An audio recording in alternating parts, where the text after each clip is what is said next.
It's 2 for 2 for Netflix for me, because I just saw Andrew Dominik's latest, the Marilyn Monroe. I'm going to do air quotes for those of us listening at home. Biopic. It isn't really supposed to be factual.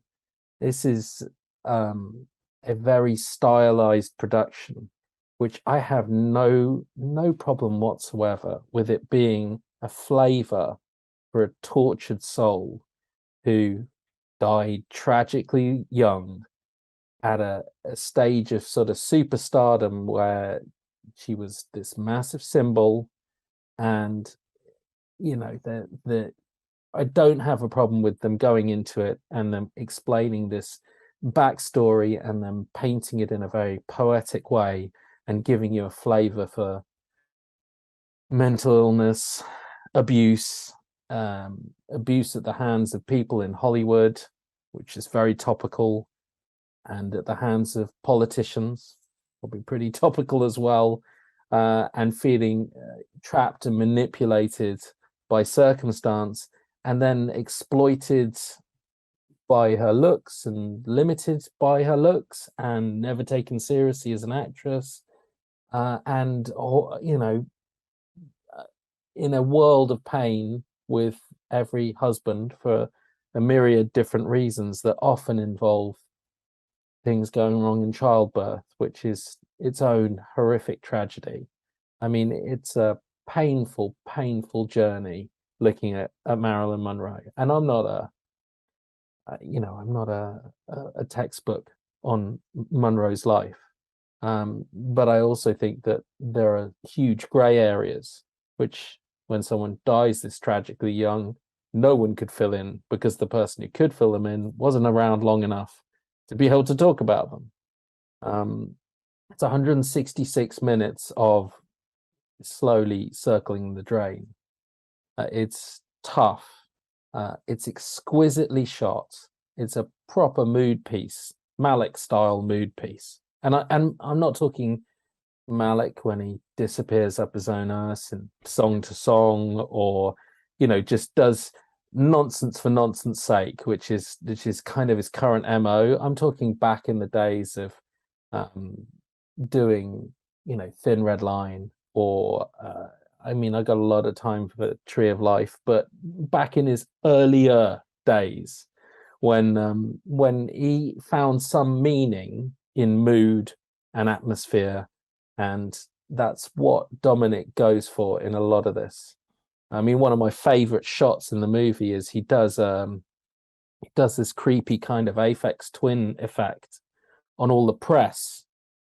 So Monroe arrives, she's not in the right frame of mind, she's at a gala, black tie, walking the red carpet, whole thing, and she turns up and all the press are taking photos, and they've all got these weird Aphex Twin, something out of Smile really, where their faces are really distorted and extra long and grinning, and it just looks like a horror movie.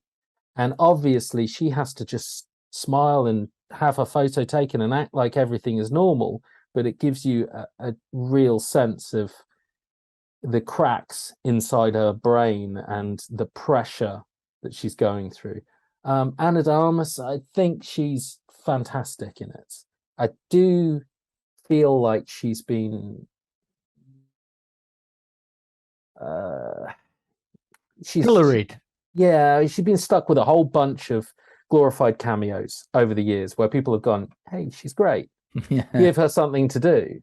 They gave her something to do, and it's impressive. I think she does a fantastic job in it, and I hope she gets to do more performance-based stuff, because the whole story is about Monroe being absolutely stunning, but also being able to act. I mean, one of the things they touch on in the movie is how she does this audition, and if you watch it, it's a fantastic audition, really informed by an abusive childhood and her own feelings as she grew up. And she spills it all in this audition, and they're just not looking for that. They're looking for someone who'll, please the director in his cabin. They're looking for someone who'll tick all of the right boxes.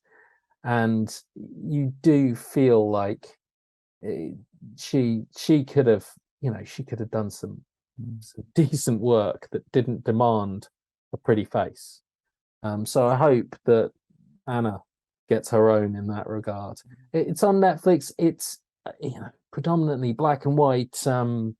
Really odd aspect ratio, 1.33. It dabbles with 2.4, 2.0, and 1.0, which is crazy. Shot in 6K, given a 4K DI, stuck on Netflix in Dolby Vision, Dolby Atmos, looks and sounds fantastic. And I know it won't be for anyone. And unlike Athena, it's not 80 something minutes long. It's like twice that. So you can watch Athena twice in the same time it takes you to go. Why? Yeah.